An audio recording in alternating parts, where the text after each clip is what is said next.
Chapter 21. If your king have sent me presents, I also am a king, and this is my land. 8 days I will stay to receive them. Your father, Captain Newport, is to come to me. Not I to him, nor yet to your fort. Neither will I bite at such a bait. Chief Powhatan, quoted in William Symonds' editor, The Proceedings. It is morning when I see Wahunsonacock, the great Powhatan, for the first time.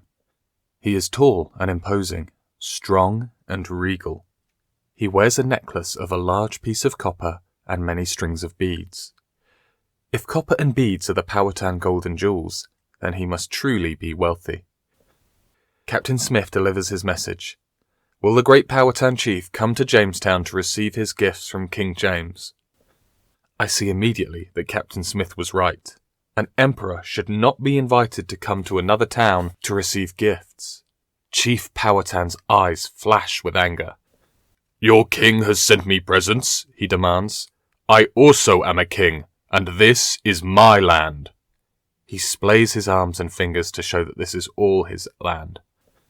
I will wait here 8 days to receive the gifts. Captain Newport is to come to me, not I to him. On the hike back to Jamestown, Captain Smith stomps his anger into the woodland path. They know nothing, he shouts. Those Virginia Company investors sit in their velvet chairs and dream up what they want to accomplish here. They know nothing of the reality of what is here, and they're going to get us killed.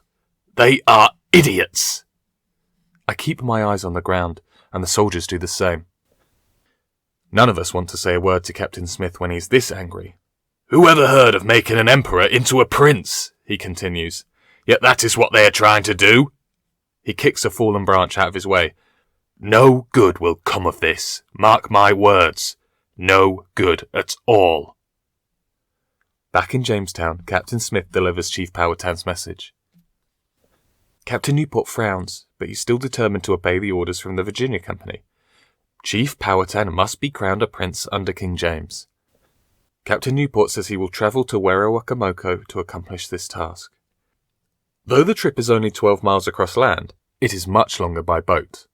Powhatan's gifts, an English bed, furniture, a copper pot, a wash basin and pitcher, a red cloak, shoes, and that troublesome crown, are loaded onto a barge for the 100-mile trip down the James River, or the Powhatan River, depending on who you were talking to, into the Chesapeake Bay and up the Pamunkey River to Werowocomoco. Captain Newport and his men return from the coronation a week later. Captain Smith does not even ask them how it all went. He is still fuming. The soldiers who were there tell us the story. Chief Powhatan was asked to kneel to receive his crown. He pretended to not understand.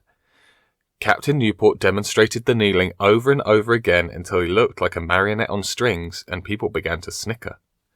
Still, Chief Powhatan acted as if he did not understand. He absolutely would not kneel. Captain Smith nods smugly when he hears this. He understood perfectly, he says, and he refused to lower himself. Finally, Captain Newport ordered 2 soldiers to push down hard on Chief Powhatan's shoulders. This made the chief take one quick, tripping step, and in that moment they placed the crown on his head. Then they shot off a round of musket fire to celebrate. Chief Powhatan was now officially a subject of King James I of England. He is happy with his new position, Captain Newport says. He gave me his mantle as a gift in return. But another soldier fills us in on the rest. He gave the mantle, and it is a beauty, because he really liked the bed and wash basin, copper pot and whatnot. But do you know what else he gave Captain Newport? A pair of worn-out, sweaty, smelly old moccasins. I'll bet he's spit in them too. That's what he thinks of that crown. Let me tell you, Chief Powhatan is a proud emperor. He does not want to be a prince under our King James. Especially not after what he's heard from Namantack that King James is a short, flabby, weak man with no teeth and the strongest body odour in London. I have a bad feeling in the pit of my stomach. It has all been a big mistake. A mistake we cannot undo. What will happen now? I ask Captain Smith. Trouble, he says, his anger smouldering. Trouble that we will have to bear, while the fools who gave these orders sit in their comfortable homes in London, and while Captain Newport sails safely back to England. The first thing we get is not trouble, but a wedding. Anne has permission to marry, and she has said yes to John Leyden. I am convinced she made a good choice. One night, when it rained so hard all our cabins were flooding, John Leyden was outside Master and Mistress Forrest's cabin where Anne lives, digging a trench instead of trying to save his own cabin from the flood. I believe he will be a good husband to her. We gather in the chapel, Anne in her burgundy Sunday petticoat and yellow bodice, and John in his just-washed shirt with a blue doublet. Reverend Hunt performs the service, and we have a good meal afterward, with several chickens sacrificed for the celebration. The trees surround us with their fall leaves in blazes of red and orange and yellow, as if they too are celebrating the first English wedding in the New World. Reverend Hunt is in good spirits for the wedding, but he has been feeling poorly off and on for months now. It is as if the summer sickness never left him. He has headaches and fevers that sometimes send him to his bed. A few days after the wedding, Reverend Hunt takes to his bed again. Richard takes good care of him, but I also check on him often to see if he needs water or food or other comfort. I wonder if there's some food or herb or medicine, that I can bring him that will heal him this time the way the eggs and meat and wine healed him before. One day when I check on him, he asks me for some water. His hands shake as he takes the goblet from me. He drinks, then looks me in the eye. "Samuel, you will not always be a servant," he says. "You will do something far greater than that." I'm surprised by this sudden announcement. I shake my head. I am an orphan, the son of dead peasants. Of course I'll always be a servant. What else could I be? I wonder. "You must learn from what you see around you," he says. "Learn from Captain Smith, President Smith. Do you know why he is well liked as president, while President Wingfield and President Ratcliffe were not?" I know the answer because I've already thought about it. It is because Captain Smith cares about all of us, I say.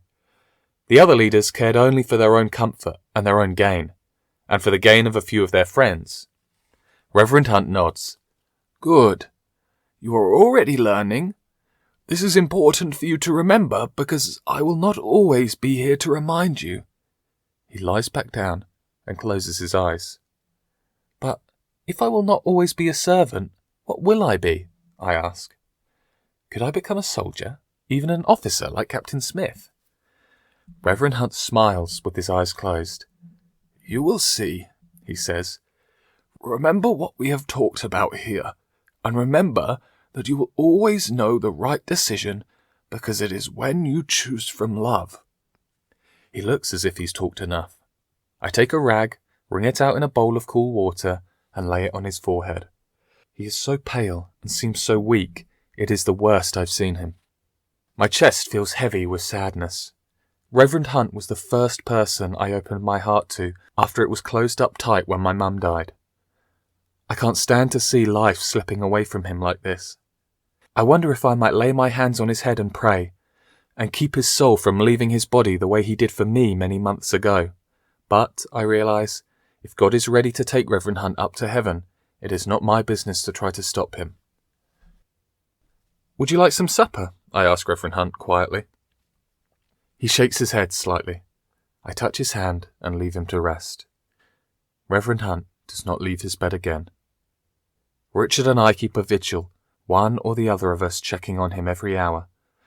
Finally, he stops asking for food or water and wants only to lie still. I know this is my last chance to speak to him. I go in the evening, light a candle, and kneel by his bed. "Reverend Hunt," I whisper. He opens his eyes for a moment and nods, and I know he's listening. What do I want to say? Don't leave? Please stay? Pray for another miracle? I shake my head to stop these thoughts. He is leaving, I tell myself firmly. You can't stop it. "Reverend Hunt, thank you for teaching me," I say. I force myself to talk past the lump in my throat. "Thank you for treating me like I was worth something." The day we bury Reverend Hunt, it is rainy and cold. My feet sink into the mud at the gravesite. Richard stands with me, both of us silent. They shoot off the cannons in Reverend Hunt's honour. A great man has gone to his reward in heaven.